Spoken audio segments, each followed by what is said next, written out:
They said the cabin was empty, but the fire burns every night, Dot, and if you listen, you'll hear voices in the walls, not screaming, whispering your name. Don't go looking, because the last person who did never came back, but his voice, it still lives in the dark. The cabin had no name. It wasn't on any map.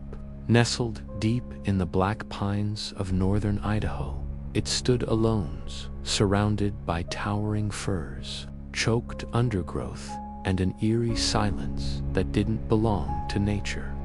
I found it while hiking off-trail, chasing a rumor from an old forestry worker, place where the trees grow too close, no birds, no bugs, just stillness. I was a writer looking for inspiration, not monsters. But the cabin called to me. It was a single-room structure, logs grayed by decades of rain and rot.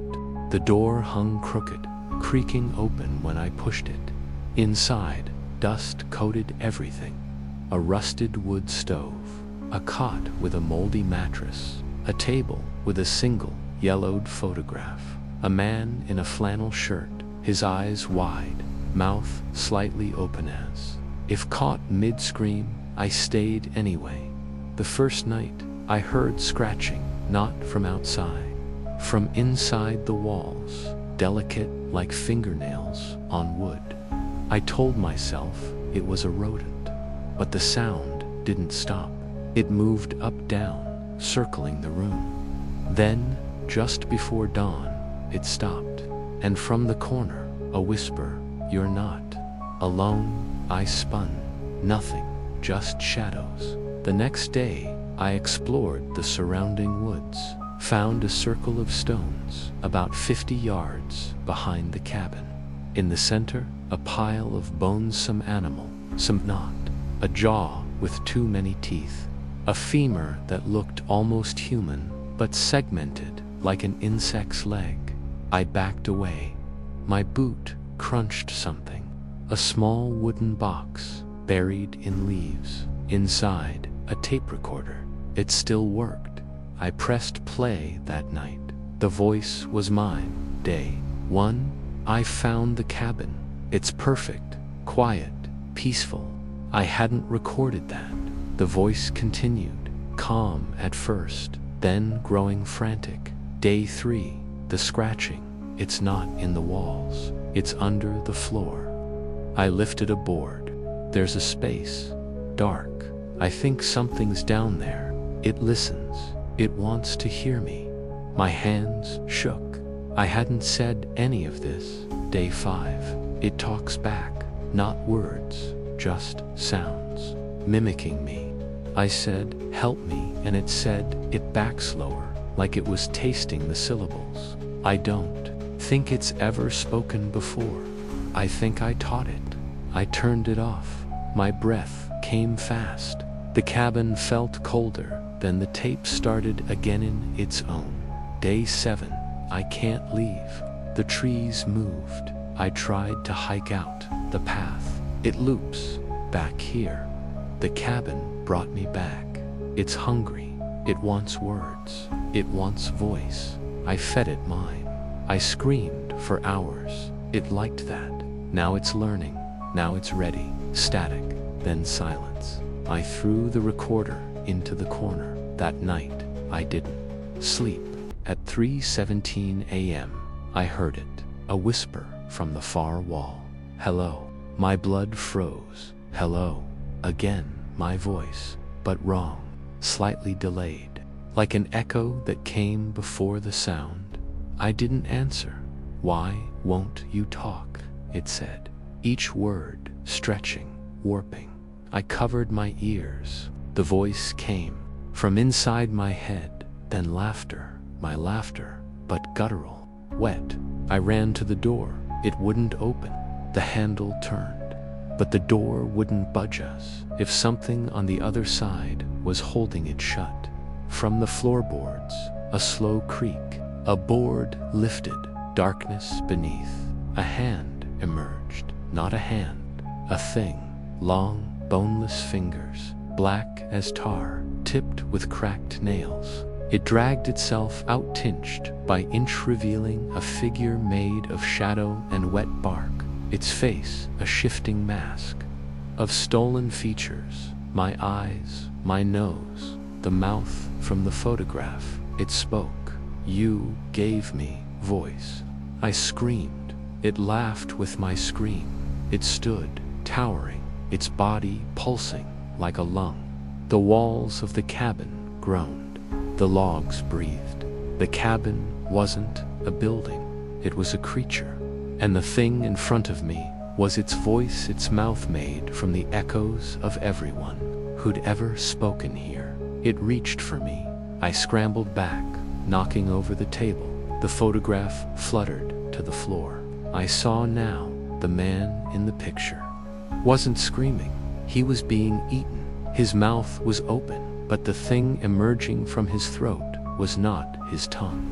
It was this shadow, already forming, already speaking. I grabbed the tape recorder, smashed it against the stove. Creature shrieked, a sound like 100 voices screaming in reverse. It lunged. I dodged, sprinting for the window, smashed through the glass, ran. Branches tore at my face. Roots tripped me. Behind me, the forest moved. Trees creaked, leaning inward, blocking my path. The sound of whispering surrounded me. My voice multiplied, chanting, stay, speak, feed us. Stay, speak, feed us. I ran until my lungs burned. Dawn broke. I stumbled onto a gravel road. A ranger's truck stopped. I babbled, I wept. I told them everything. They took me to the station, calmed me down, said they'd check the area. 2 days later, they found the cabin, empty. No signs of struggle, no bones, no tape recorder. They said I must have imagined it, but last night I woke to scratching inside my apartment, inside the walls, and from the vent in the ceiling, a whisper. We remember your voice. I haven't spoken since, but I can hear it in the silence, learning, waiting, hungry.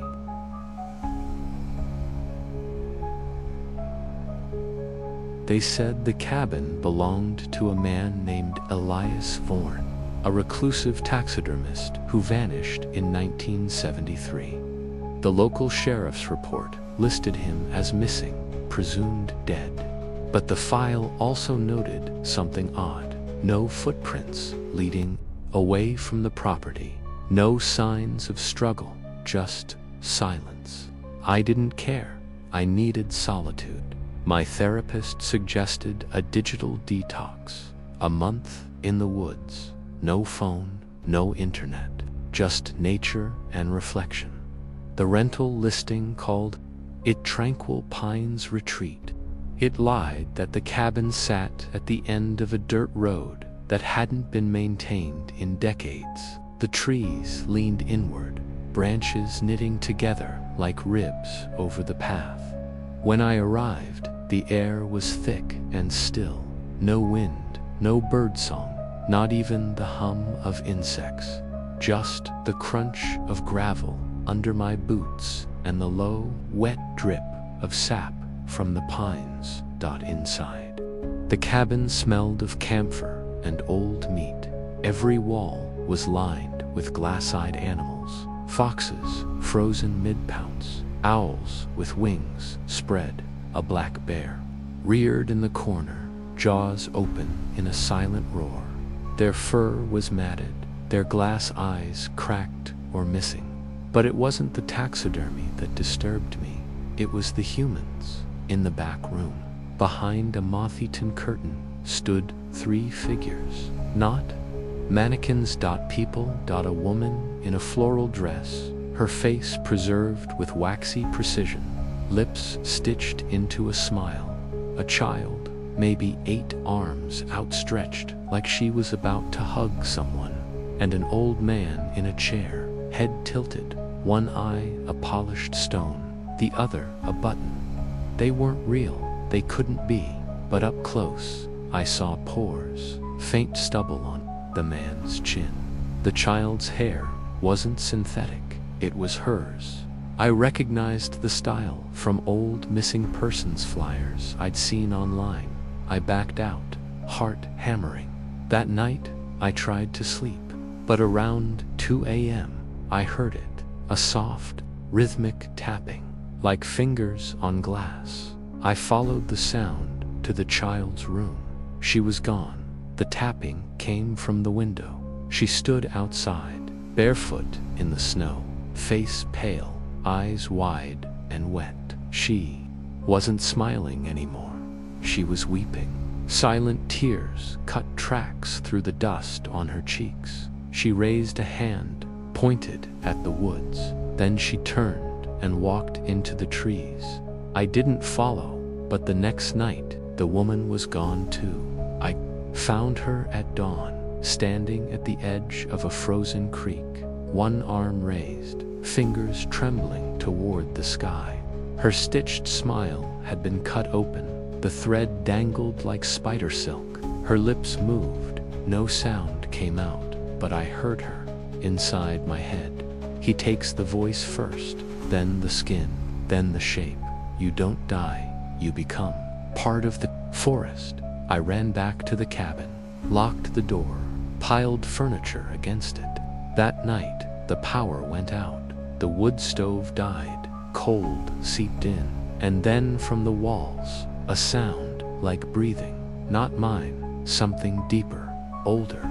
I lit a candle. The flame flickered, casting long shadows. The animals on the walls twitched. A fox's head turned, an owl's neck craned. The bear's claws scraped the floorboards as it took one slow step forward, and from the back room, a creak. The old man was standing in the doorway. His button eye stared at me. The other, the real one, blinked. He spoke, voice like dry leaves. Elias didn't vanish. He became, and now, he waits for you to join. I screamed. The animals lunged. At me, at each other. The fox tore into the owl. The bear ripped apart the deer. Fur and glass eyes scattered from their insides. Not guts, but twigs, moss, black soil, and tiny curled roots that snaked across the floor. The cabin was alive. The walls pulsed. The floorboards split, revealing dark earth beneath. Roots coiled around the legs of the furniture. The ceiling dripped sap, thick, warm, smelling of iron. The old man stepped forward. You're already changing, he whispered. I looked at my hands. My fingertips were darkening. The nails thickened, turned brown. Tiny fissures ran up my wrists like bark beginning to form. I hadn't eaten in 2 days, but I wasn't hungry. I wanted soil. I craved silence. I stumbled to the mirror. My eyes were dull, flat. One pupil was gone, replaced by a knot in the iris, like wood grain. The voice in my head returned. Speak your name, it urged. I tried. My voice was gone, only a dry rasp, like wind through dead branches. I ran outside. The forest had changed. The trees stood too close. Their trunks pulsed. Faces formed in the bark, mouths open, eyes hollow. Some I recognized, the missing child, the woman. Others were strangers, mouths sewn shut with vines. And in the center of the clearing, a new tree, tall, twisted. Its bark was pale, almost skin-like, and from its highest branch, a single frozen scream was caught in the wood. My face, emerging from the trunk, mouth open, eyes wide, with horror. It was me, already becoming, already part of the forest. I fell to my knees. The roots rose from the ground. They wrapped around my legs. Pulled. I didn't fight what was left of my voice. I gave it to the woods, and as my skin split, as roots threaded through my bones, As my blood turned to sap, I finally understood.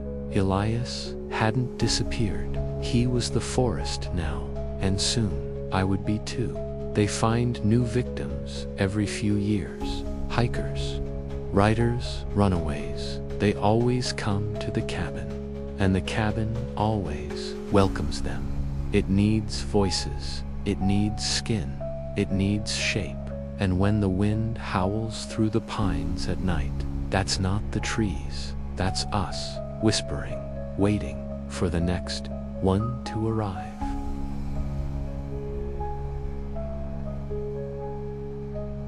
I came to the cabin to forget her. After the funeral, the house we shared became a tomb of memories. Her perfume on the pillow, her mug in the sink, the way the light fell across the stairs where she used to stand, laughing. So I drove north, past cell towers, past gas stations. The cabin was listed as off-grid rustic. It was worse than that. It was waiting, perched on a ridge above a black lake. The structure leaned like a drunkard, its logs warped by decades of damp and cold. The door was padlocked, but the lock was rusted through.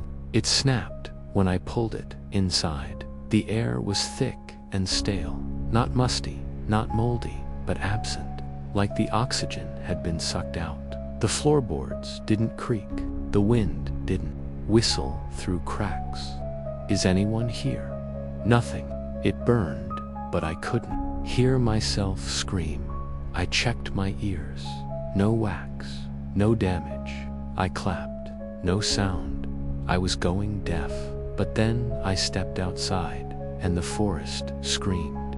Owls shrieked. Branches snapped. A wolf howled so loud it vibrated my ribs.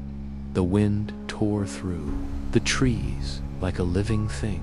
I ran back inside. Silence. Perfect, suffocating silence. I sat at the table, hands shaking. Wrote in my journal. Sound exists outside, but not in here. The cabin eats it. It feeds. IT will take your voice and wear IT like a coat. No signature, no date. I tore it down, laughed silently. The next night, I dreamed of her.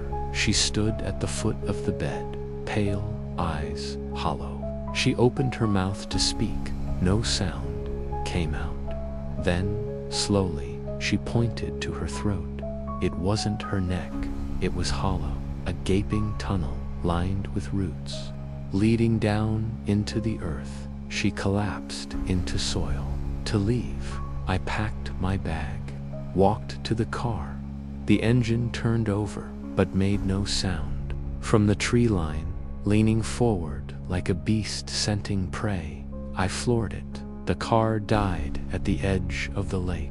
I got out, tried to run, but the deeper I went into the woods, the heavier the silence became. It pressed against my eardrums like water. My breath made no sound, my heartbeat gone. Then, from the trees, a voice, mine but smoother, richer, full of warmth. It said, "You don't need to run. You're already part of it." I spun, there, standing between two pines. Me, same clothes, same face, but its eyes were black, its mouth too wide, and when it spoke, the forest listened. "You called me with your grief," it said. "Your voice in the dark, your sobs, your whispers to her ghost. I drank them all. Now I wear your voice like skin." I backed away. It smiled. "You think silence is peace? No, silence is hunger, and this place, it starves for sound." I ran back to the cabin, locked the door, but the silence inside had changed. It pulsed. The walls breathed. The floorboards sagged, as if something massive was pressing up from below. The air tasted metallic. I found a flashlight, shone it under the bed. There, in the crawl space, a throat. not human, not animal, a fleshy tunnel, lined with teeth like stalactites, descending into the earth, and wrapped around it, cables of sinew, pulsing like veins. This wasn't a cabin, it was a mouth, and the silence, to cry, to pray. Nothing, then. From the corner of the room, a whisper, "Thank you." It was her voice, my dead wife, but I knew it wasn't her. It was the thing wearing her sound. It had taken every word I'd ever spoken to her, every "I love you," every laugh, every sob, and now it spoke with them. It stepped into the light, a shifting figure, made of shadow and stolen voices. It reached for me.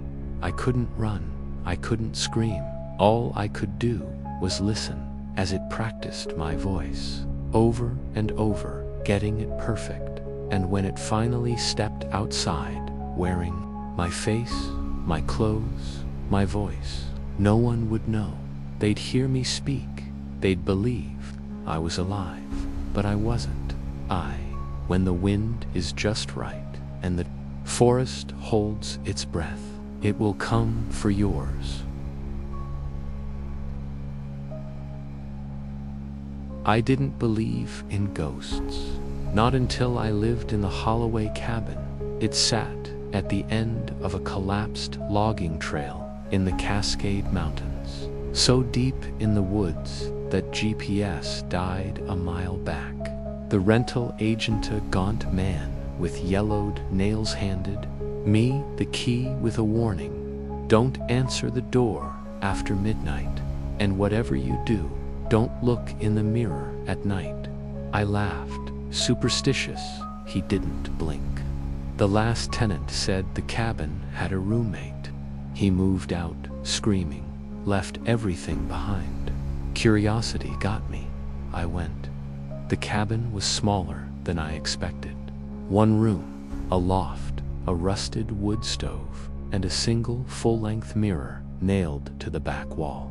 The glass was old, wavy, speckled with age.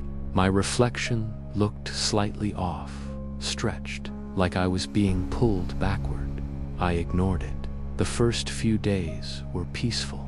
Birds, wind, the crackle of fire. I wrote, I hiked, I slept. Then, on the fourth night, I woke to the smell of smoke, not from the stove, from me.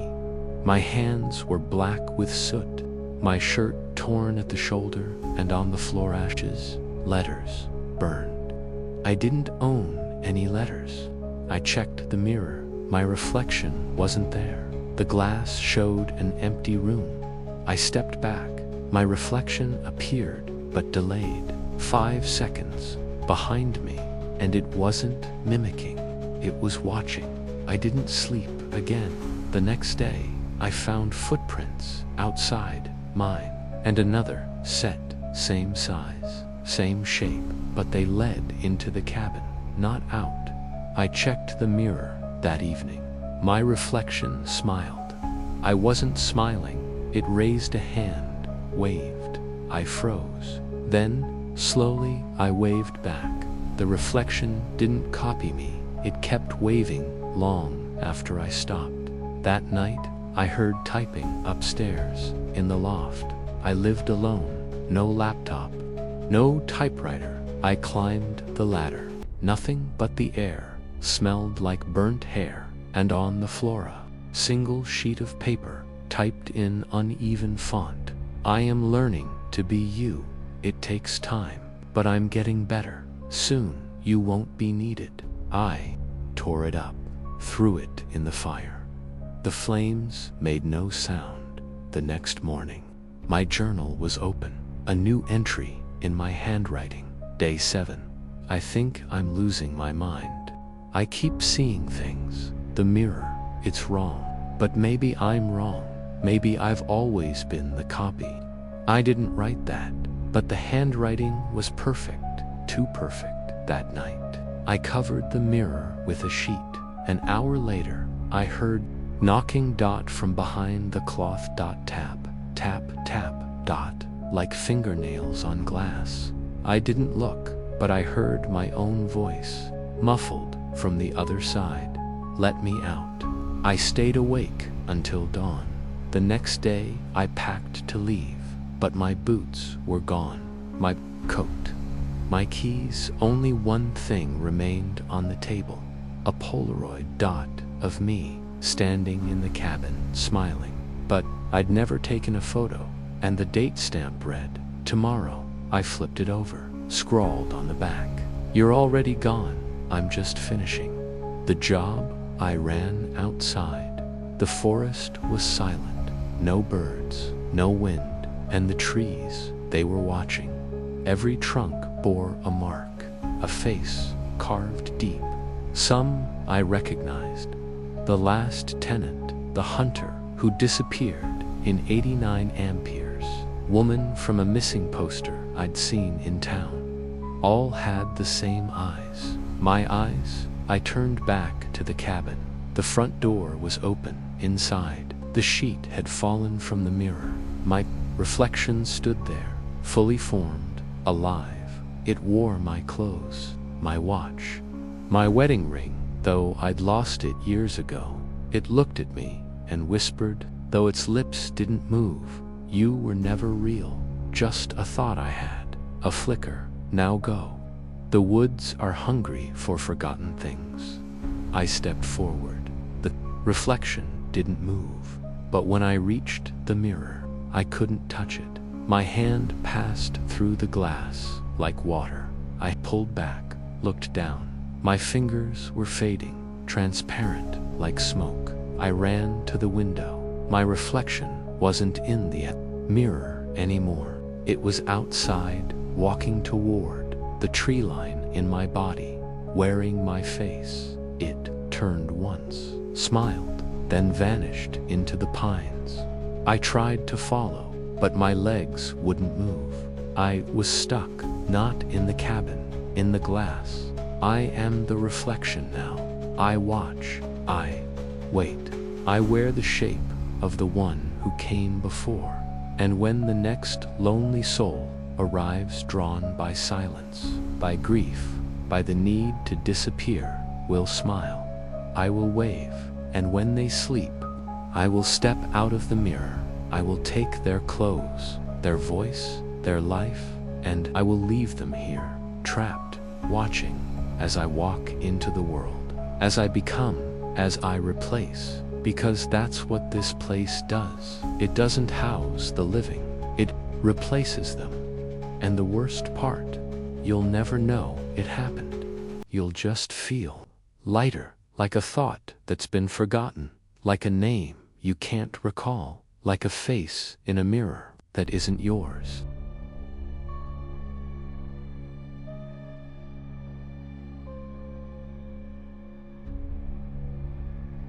I came to the black spruce cabin to write a book about solitude. Instead, I wrote this dot, not for publication, for warning. If you find this journal buried beneath the floorboards, burn it and run. The cabin was supposed to be abandoned.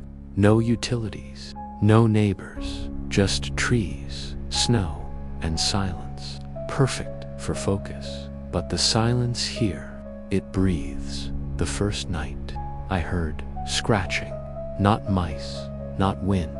Something deliberate, like fingers dragging across Woodslow. Patient from inside the walls. I knocked on the wall. The scratching stopped. I knocked again. It started again behind me. I spun. Nothing but the air. It thickened, like walking through syrup. Then the smell. Wet earth, rotting roots, and beneath it, milk, sour, old. I found the first hole the next morning behind the stove. A gap in the logs, no bigger than a coin. But when I peered in, something blinked, not an animal, an eye, black, wet, vertical, like a goat's. I slammed the wall shut with a board. That night, I woke to a voice, a whisper, not from the room, from inside my head. We see you. I sat up. The cabin was freezing. My breath didn't fog. The hole was back, larger now, and from it breathing, I covered it again, nailed it shut. The next day, I found footprints in the snow, tiny, bare feet, leading to the cabin, but none leading away, and the door was unlocked. I never left it open. I checked the loft, the bed, the crawl space, nothing, but on the pillow hair, not mine, long, fine, damp, and a note, written in shaky script, there in the walls. There in the floor. They're learning how to wear you. No signature.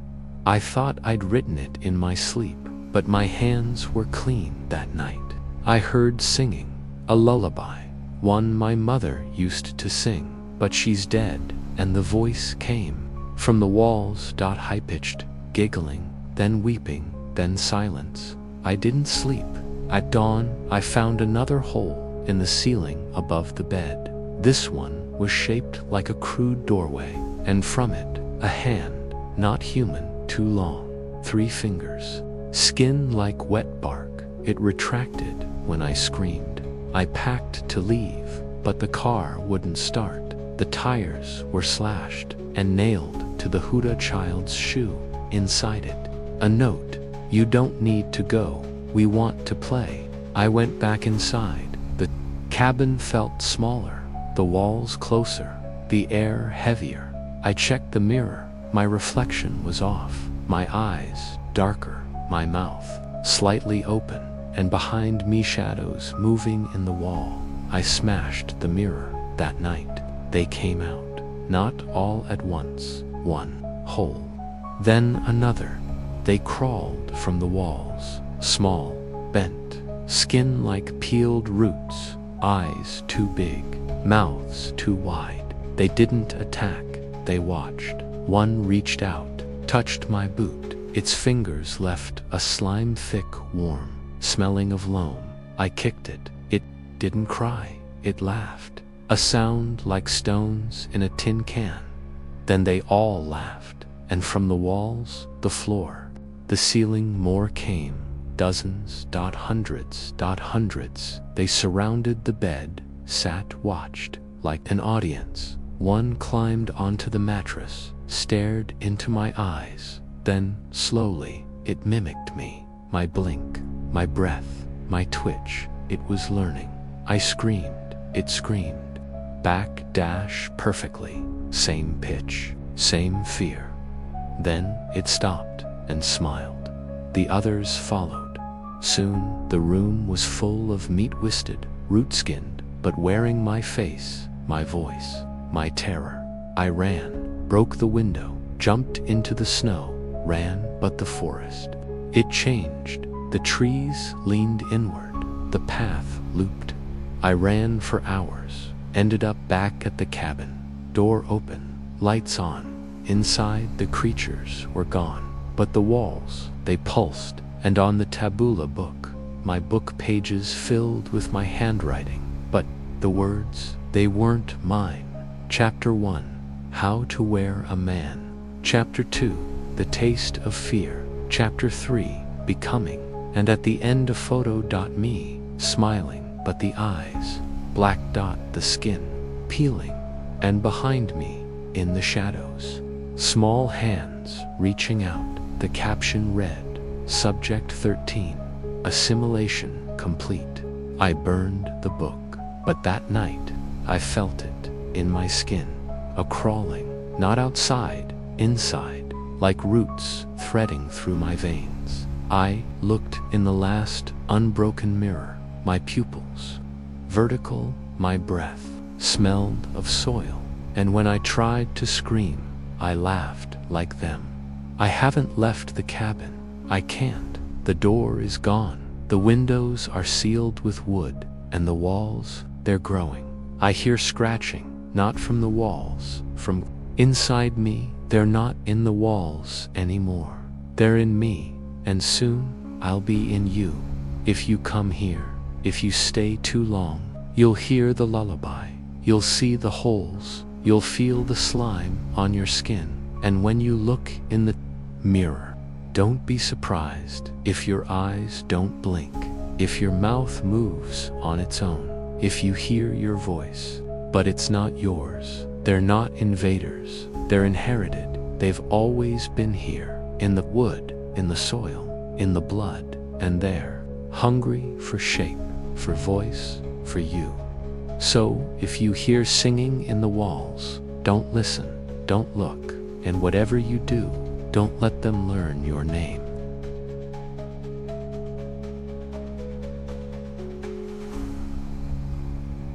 I didn't go to the Hemlock Ridge cabin looking for horror. I was a sound engineer.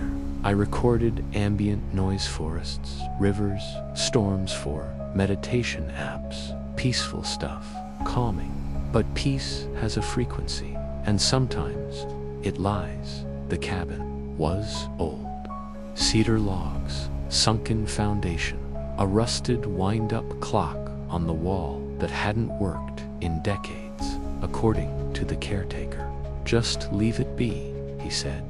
It's part of the place. I didn't think much of it. The first night, I set up my gear, microphones in every corner, recorder running. I wanted the sound of silence, but when I played it back, there was a tick-dot-not from the recorder, from the clock. It wasn't ticking forward, it was ticking backward. Tick, tick, but in reverse. I checked the device. No manipulation, no filters, just raw audio. And the clock's hands were frozen at 3:17, yet the sound was real. I ignored it, wrote it off as interference. The next night, I recorded again. This time, the ticking was louder, and beneath it a whisper, a voice so faint it felt like a thought. You're late. I rewound, played it again. You're late. But the clock, its hands had moved now, at 3:16, still frozen, still not working, but counting down. I didn't sleep the next day. I tried to leave, car wouldn't start, battery dead. No reason. I walked 2 hours down the trail. I stopped. Something felt off. My watch said 2:48, but the sun's still high. Too high. I'd been walking for hours. It should have been dusk. I checked. My phone, no signal. Time, 2:47. I'd lost a minute, but it felt like more. I turned back. The cabin looked older, roof sagging, paint peeling, like weeks of decay had happened in hours. Inside, the clock read 3:15, and the whisper came again, this time from the air, not the recording. You're falling behind. I ripped the clock off the wall, smashed it with a hammer. Glass shattered, gears spilled out, but the ticking didn't stop. It came from the floor, now from the walls, from inside my head. That night, I woke to a sound like a heartbeat, slow, deep, coming from beneath the cabin. I pulled up a floorboard, darkness and cold air. A ladder descended. I shouldn't have gone down, but the ticking pulled me. The basement wasn't on the blueprint. It was carved, stone walls, no corners, curved like a throat, and in the center a machine, not metal, not wood, bone, wires of sinew pulsed through it, and at its heart a clock face, but no hands, just numbers, counting down .121110, and beneath it, bodies preserved, desiccated, dressed in clothes from different decades. A man in a 1920s suit, a woman in a 1950s dress, a teenager in a 1990s flannel. All frozen in place. All facing the clock, all with their eyes removed. I backed away. One of them turned its head, empty. Sockets stared, and from its mouth, dry cracking, the whisper, "You're late." I ran up the ladder, slammed the floor shut, but the clock on the wall was back, whole, untouched. Hands at 3:14, and the whisper followed me. You can't escape time. You can only borrow it, and the debt is due. I didn't eat. didn't sleep. I recorded constantly, but the tapes, they played backward. My voice reversed, the wind sucking in, birds flying down from trees, and always the ticking, slower, now heavier, like time itself was drowning. On the 7th night, I looked in the mirror. My hair was gray, wrinkles carved deep. I was aging, but only inside the cabin. Outside, I looked normal. But each time I entered, the clock took years. I checked the basement again. The body. There was a new one. Me, older, withered, eyes gone, wearing my jacket, mouth open in a silent scream. I collapsed when I woke. The clock read 3 o'clock. The ticking stopped. Silence, then a chime. Not one bell, 12 each, one deeper than the last. And with each chime, the cabin changed. Walls bled black sap. Floorboards split. The air thickened with the smell of old paper and burnt hair, and the bodies rose, not walking, unfolding, like puppets on invisible strings. They surrounded me, raised their hands, and pointed, not at me, behind me. I turned. The clock had opened a door in the face, darkness within, and from a tall voice, not a whisper, but a roar, return what you took. I didn't understand. Then I felt it in my chest, a rhythm, not my heartbeat, something else. I pulled open my shirt. My skin was transparent beneath gears, ticking, counting down. I wasn't the visitor. I was the replacement. The machine needed a new heart, and it had taken mine. I had been here before, not in this life, in another. I had escaped, but time always collects its debt. The bodies stepped forward. They didn't attack. They handed me tools, a chisel, a screwdriver, a jar of black fluid, and the whisper came again, this time from my own mouth. It's your turn to wind it. I walked to the basement. The machine pulsed and opened my chest, not with pain, with purpose. I removed my heart, but it wasn't flesh. It was a clock, ticking backward. I placed it in the machine. It whirred. The hands on the wall clock spun, but not forward, backward. The cabin rebuilt itself. The bodies returned to the ground, the floor sealed, and I stood in the doorway. Sunrise, birds, normal time. I walked to my car. It started. I drove. I don't know how long I was gone, but when I got home, my apartment was rented to someone else. My name wasn't on any records. My bank account closed. My family said I'd died 2 years ago. Car accident.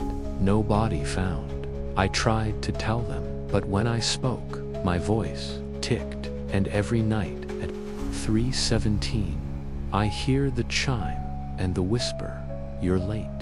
And I know, somewhere deep in the woods, the clock is empty, and it's waiting for me to return, to become the keeper, to wind the gears, to take the next one, because time doesn't forgive it, only replaces, and the cabin is always hungry, for seconds, for years.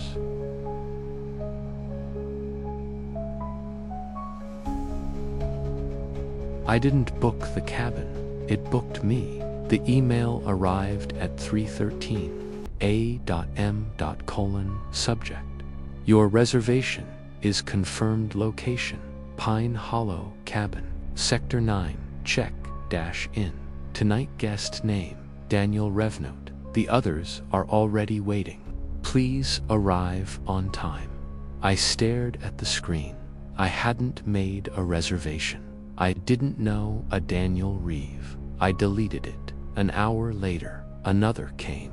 Late arrivals are not permitted. The door will only open at 8 p.m. Do not be late. No sender. No IP trace. Just there. I showed my therapist. She suggested stress, grief, My sister had died 6 months ago. Maybe my mind was creating rituals, assigning meaning. But that night, I drove. Not because I believed, but because I had to. The cabin sat in a clearing so perfect it looked drawn trees, forming a perfect circle. No wind, no animal sounds. The structure was old, but unnervingly clean. No dust, no cobwebs. A single lamp glowed inside. The door opened at exactly 8 o'clock p.m. No key, no knock, just a slow, silent creak. Inside. A long table was set for 7. Candles, fine china, wine glasses, filled with dark liquid, and 6 people sat around it, all facing the last. Chair, my chair. They didn't move, didn't blink. I stepped closer. Their skin was waxy. Their eyes glassy, not alive, not dead, preserved. One wore a firefighter's coat charred at the edges. Another, a nurse's uniform, stained with something brown. A teenager in a school jacket. A man in a business suit, tie knotted too tight. A woman in a wedding dress. And an old man with a hunting rifle across his lap. All staring, all silent, at the head of the table. A leather-bound book lay open, the guest list. Names handwritten in ink that looked like dried blood. Elias Hart, 1987. Marion Voss, 1993. Jonah Pike, 2001. Lena Cho, -2009. Carl Dern, 2015. Nora Faye, -2020. Daniel Reeve, tonight, my name. But I'd never been here. I backed away. The door slammed shut. The candles snuffed out in the dark. The first voice came, the firefighter, not from his mouth, from the wall. You're late. Then the nurse, we've been waiting. The teenager, you don't remember, do you? I screamed. The lights returned. The guests were closer, now standing. Surrounding me, the book flipped pages on its own. Stopped. A photograph fell out. Me, standing in front of the cabin, smiling, dressed in a suit. Date stamp, October 12th, 2020. The same day Nora Faye died. I'd never been here. I had the wedding dress. Woman stepped forward. Her lips didn't move, but her voice filled my skull. You came before. You left, but the cabin doesn't let go. It remembers. It reclaims. I ran to the window, smashed it, climbed out. The forest was wrong. Trees had faces, not carved. Growing. Mouths sealed with bark. Eyes open, weeping sap. And between them, figures. Hundreds, all in different clothes. All standing still, all facing the cabin, all with my face. Older, younger, burned, drowned. Hanged, every version of me who had ever come and failed to leave. I turned back. The cabin door was open. The guests stood in the doorway, but now they wore my clothes, my jacket, my watch, my wedding ring, though I'd never been married. The old hunter raised the rifle, not at me, at the others in the woods. He fired one of the doppelgangers, exploded into sawdust and bone. They keep coming, he said, but only one can be real. The rest are echoes, and echoes must be silenced. I ran. Branches tore at me. Roots grabbed my ankles. Behind me, the gunshot echoed again and again. Each time, a version of me died, and each time I felt it. A piece of my memory gone. I remembered my sister's funeral, then I didn't. I remembered my mother's voice, then silence. I didn't know my own name. I collapsed at the edge of a frozen lake, looked into the ice. My reflection wasn't there. Instead, dash the cabin, and around it, the guests dancing, laughing, eating, at the head of the table, me, smiling, alive, wearing my face, and in the corner. The guest list turned. A new name appeared. The one who ran, never I, crawled back, not to escape, to rejoin. The door opened. The guests clapped. The wine was poured. I sat. The book closed, and the voice of the cabin, soft, warm, familiar, whispered in my ear, "Welcome home, Daniel. You're finally where you belong." I don't remember why I left. I don't remember who I was, but every night at 8 p.m., I help set the table. We wait for the next name, for the next face, for the next one who thinks they're real, because the cabin is always hungry, and the guest list is never full.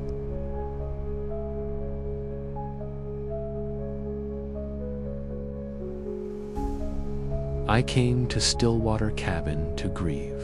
My wife died in a fire. I was away.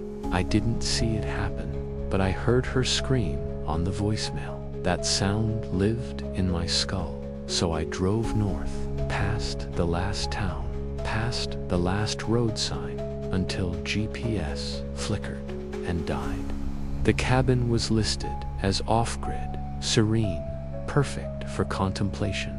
I needed silence. I needed to forget, but the lake behind the cabin, it didn't reflect. I noticed it the first morning. I stood at the shore, coffee in hand, watching the sunrise, the trees, the sky, the cabin, all absent from the water's surface, just black, still like a hole in the world. I threw a stone. It made no splash. It vanished. No ripple, no sound. I checked the depth with a rope. Nothing. The line went down and down, never hitting bottom. That night, I dreamed of her. She stood in the lake, waist deep, her skin charred, hair gone. She opened her mouth, no scream, just silence. Then she pointed, not at me, at the cabin. I woke, sweating. The window was open. My boots were gone. Found them at the lake's edge, inside the water, perfectly dry, like the lake had spat them back. I didn't go near it the next day, but that night, I heard singing from the bedroom, a lullaby, one I used to sing to my wife when she had nightmares. I followed it. The room was empty, but the mirror on the closet door, it was fogged, not with steam, with breath, and in the condensation, 3 words, "Let me in." I wiped it clean. The glass reflected the room, but not my room. A burned out shell, walls blackened, ceiling collapsed. My house, and in the center, a pile of ash shaped like a person. I stumbled back. The mirror cleared back to normal, but I couldn't sleep. At 3:17 a.m., I went to the lake. The surface was no longer black. It showed the cabin, but wrong. The roof was caved in. Vines choked the walls. The windows were eyes, and standing in the doorway, me, face burned, clothes in tatters, mouth open in a silent scream. It saw me. It stepped out of the reflection, onto the shore, but not into our world, into the lake's world. It raised a hand, pointed, then turned and walked into the mirrored cabin. I ran, locked the door, boarded the windows, but in the morning, the lake was back to black, and my journal open on the table. A new entry in my handwriting. She's not gone. She's waiting in the reflection, and she's not alone. I didn't write that, but the pen was warm. That night, I heard knocking, not on the door, on the inside of the walls, like someone trapped. I pressed my ear to the wood, a whisper, "I'm not dead, I'm under." Then, a second voice, "We're all under." I tore at the wallpaper. Behind it, faces, pressed into the wood, mouths open, eyes wide. Some I recognized, the missing hiker from the flyer at the gas station, the old man who vanished in '98, and her, my wife, her face fused with the wall. She turned her head, said silently, "You left me. Now I've found a better place." I fled to the lake, screamed her name. The surface shimmered, then showed our bedroom the night of the fire. But I wasn't away. I was there standing in the doorway, watching and watching. And I didn't try to save her. I smiled. The reflection turned to me, burned, lips curled. "You didn't kill me," she said, her voice rising from the water. "But you wanted to. And the lake remembers what you hide." I fell back. The cabin door opened, not by wind, by will, inside. The walls were breathing, the floor pulsed, and in the mirror, not my reflection, hers, whole, unburned, smiling, she stepped out. Not a ghost, not a memory, a replacement. She took my hand. Her skin was cold, her eyes black. "Come live under," she whispered. "It's quieter there. No guilt, no pain, just stillness." I followed to the shore. We stepped onto the water. It held like glass. We walked into the reflection. The cabin welcomed us. The walls embraced. The floor swallowed our footprints. And in the real world, the cabin stands empty. No footprints, no signs of life. But if you go there at night, stand by the lake, and whisper her name, the surface will show you the truth. A cabin beneath the surface, full of people who thought they were grieving, but were really being replaced. And in the window, too, figures, holding hands, smiling, watching you, waiting, because grief is a door, and the lake is always open.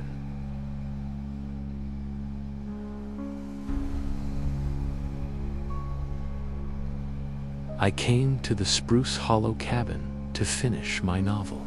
Instead, I wrote this confession. If you find it, do not read it aloud. Do not stay past dusk. And whatever you do not water the floor. The cabin was old, tucked into a ravine where sunlight never fully reached. Moss crawled up the walls. The air smelled like wet paper and iron. The caretaker handed me the key with a warning. Don't dig, don't spill. And if you hear singing from below, cover your ears. I laughed. Superstition. Didn't blink. The last writer left behind a manuscript, pages full of dirt, and one word, repeated 300 times. It's growing. I didn't believe him. The first week was fine. I wrote, I hiked, I slept. Then, on the 7th night, I woke to the sound of dripping. Not from the roof, from the floor. I knelt, pressed my ear to the wood. A slow, wet drip, drip, like sap, like blood. I pried up a loose board, darkness below, and movement, thin, white tendrils, like roots, writhed in the black. They recoiled from the light. I slammed the board shut. The next morning, I found a puddle, not water, thick, milky, smelling of almonds, and in the centera tooth, human, baby tooth. I didn't have children. I dumped the liquid into the woods that night. The dripping was louder, and beneath it singing a lullaby, one I'd never heard. But my body knew it. My fingers tapped the rhythm. My breath slowed. My eyes grew heavy. I fought sleep, but when I woke, I was on the floor, naked, kneeling, hands pressed into the wood, and roots thin, pale, pulsing were wrapped around my fingers like they were feeding. I tore free. Blood trailed from my fingertips, but the roots, they pulled back into the floor, and the board sealed itself like it had never been opened. I packed to leave, but my car wouldn't start. The engine was full of soil, and the tires' roots had wrapped around the axles, pulling them into the earth. I was trapped that night. I heard scratching from below, then a voice, not from the floor, from inside my chest, soft, guttural, like something speaking through mud. "You're fertile," I screamed. The floor bulged. A mound rose beneath the rug, shaping itself like a womb. I hacked at it with an axe. Wood splintered, but beneath, flesh, pink-veined, pulsing, and from it, a hand, tiny, perfect, a baby's hand, reaching. I collapsed. When I woke, the floor was smooth, but the smells wheat changed. My skin was pale. My veins greenish, and when I bit my lip, my blood was thick like sap. I avoided the floor, slept in the loft, but the roots climbed. They snaked up the ladder, wrapped around my ankle. I felt it pulling, not to drag me down, to plant me. I found the journal of the last writer, buried under a floorboard, pages stained brown, the writing coherent at first, then devolving, then just drawings. A man, kneeling, roots entering his mouth, his eyes, his ears, and the final page. It's not a cabin. It's a seed, and I'm the soil. I burned it, but that night, the singing returned, louder, and the floor opened. Not a crack, this wide, toothless, lined with moss, and from Ita, child. Pale, hairless, eyes closed, it crawled out, not crying, humming. It looked like me, but wrong. Leaves sprouted from its scalp. Its fingers ended in root tips. It reached for me. I kicked it. It didn't cry, it bloomed. A flower burst from its chest, white petals, black center. It wilted instantly, turned to dust, and the voice came again stronger. You rejected the fruit. Now you become the tree. The roots exploded upward. They wrapped around my legs, my waist, my arms. They pierced, not painfully, feral. I lie, like returning home. I felt my bones soften, my blood slow. My thoughts spread like branches. I saw the forest, not with eyes, with roots. I saw the other cabins, each with a floor that breathes, each with a host, each growing its own fruit, and beneath all of them a network, a single organism, older than the mountains, hungry, waiting, and I was no longer human. I was soil, I was structure, I was home now. I stand in the woods, not walking, growing. My skin is barked, my hair vines, my mouth sealed with moss. But I see, I hear, and when another writer comes, another lonely soul seeking silence, I will welcome them with creaking branches, with rustling leaves. And when they sleep, I will sing, and my roots will rise, and the floor will open, and a new fruit will form, because the forest needs hosts, and the best ones are the ones who think they're alone. So if you go to Spruce Hollow, if you hear singing from below, if your blood feels thick, know this: you are not writing a story, you are becoming one. And the final chapter is always growth. I came to Blackroot Cabin because it was the only place that would have me after the incident, after the restraining order, the therapy notes, the whispers at work. I needed somewhere no one would find me, somewhere the past couldn't follow. The rental agent never showed. I found the key under a stone shaped like a skull. The cabin sat in a valley so deep the sun only touched it for 20 minutes a day. The rest was shadow. The air tasted like iron and wet stone. The first night, I heard breathing, not mine, from the crawl space beneath the floor, slow, wet, like something drowning in slow motion. I pried up a bored darkness and two eyes, not animal, not human. Hungry. They blinked once, then receded. I sealed the hole, but in the morning, the board was gone, and in its place a single damp word written in the dust: home. I didn't write it, but my fingers were dirty. That night, I dreamed of a child standing in the corner, face pale, hair black, mouth sewn shut with coarse thread. It pointed at the floor, then vanished. I woke to the smell of rain, but it wasn't raining.